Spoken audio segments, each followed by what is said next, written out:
Voilà, je vous dis juste un petit mot alors, puisque vous posez la question. Là, j'ai écrit un nouveau petit roman. C'est presque une nouvelle. Je l'ai écrit en 15 jours. Et c'est pour aller jusqu'au bout de cette idée-là. Le sujet, c'est un sujet de la Torah. C'est le sujet du phénix. Le phénix, c'est un oiseau légendaire. Mais en fait, c'est pas une légende, nous dit le rabbi. Ah bon? Oui, parce qu'il y a une histoire où une femme, son mari était un sculpteur, et il avait fait la sculpture d'un phénix, et il voulait le donner à un hôpital. Donc le mari est niftar, et la femme se retrouve avec cette statue, et veut le donner à un hôpital. Et l'hôpital refuse en disant que c'est pas un symbole juif. Donc elle va voir le rabbi lui dit pas du tout, il ouvre la Gemara et lui montre que dans la Teva de Noir, il est écrit là-bas, il y avait le phénix, et là-bas on parle du caméléon et du phénix. Et Noir qui parle au phénix, et qui lui dit pourquoi tu manges pas. C'est dans les Midrashim, tout ça. C'est dans la Gemara. Et le phénix répond à Noir, je ne voulais pas t'embêter, c'est pour ça que je mange pas. Et après, ou avant, il parle au caméléon. Et le rabbi nous dit, de là on voit, il s'appelle Chol en fait, le terme c'est Chol. Ouais. Et Chol c'est le Sable. Voilà, le sable. Et cet oiseau-là, donc, qui vit 1000 ans, le rabbi donc, il précise, il vit 1000 ans, et tous les 1000 ans, il meurt, et il renaît à nouveau de ses cendres. De là le terme de Chol en fait. Voilà. Et donc c'est effectivement un symbole juif. Maintenant il y a des questions quand j'ai lu ça.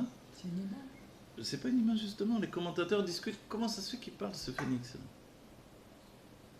Les autres animaux n'ont pas vu qu'il parlait. Quand le lion il a donné un coup de patte, on n'a pas dit qu'il parlait, qu'il s'est énervé en parlant. Le phénix parle. Alors et moi j'ai basé mon livre sur cette question-là. Au début, je le cite au début, et je base le livre sur cette idée-là. D'abord, pourquoi il est tout seul? Comment ça se fait? A priori, il n'y a pas de citation le fait qu'il soit avec sa compagne. Et pourquoi il ne mange pas? Même ceux qui disent j'ai pas voulu déranger, ça veut dire quoi? Et pourquoi il parle? Et pourquoi on le rapproche du caméléon dans le texte? Et là j'ai basé l'idée qu'en fait le phénix c'est un oiseau mais c'est aussi un homme. Et ça représente en fait celui qui n'a pas subi la sortie du Gan Eden. Vous voyez? Et c'est ça l'idée de base, mais dans le premier livre, je l'ai traité de manière très moderne et ça se passe dans le monde de la mode. Il y a un mannequin vedette qui s'appelle Phénix, qui est merveilleusement beau, et tout le monde, ils sont tous fous autour de, les femmes sont folles autour de lui, etc. Mais lui non, il ne cherche qu'une seule femme, son âme sœur.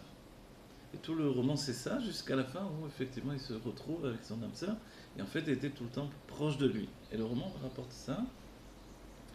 Et dans la suite, que je suis en train de décrire, c'est l'idée de justement, mais parce qu'à pratiquement à la fin, il dit, il semblerait, puisqu'on s'est retrouvés, que la porte du Gan Eden s'est ouverte. La porte du Jardin des âmes est ouverte maintenant et que l'immortalité va revenir dans l'humanité. Oui. Et à partir de là, donc, il y a des questions qui se posent. Parce qu'à la fin du livre, ils ont finalement un petit bébé, une petite fille. Mais comme tout le livre est basé sur l'immortalité, ça s'appelle L'amour éternel, le livre en fait, Phénix, l'amour éternel. Donc le bébé, il est éternel, effectivement, c'est un phénix aussi. Ils ont des yeux couleur de feu. Et ils se transforment en oiseau. Mais la petite fille, les questions voilà, en route dans l'histoire, c'est est-ce que la petite fille également va avoir cette immortalité ou non?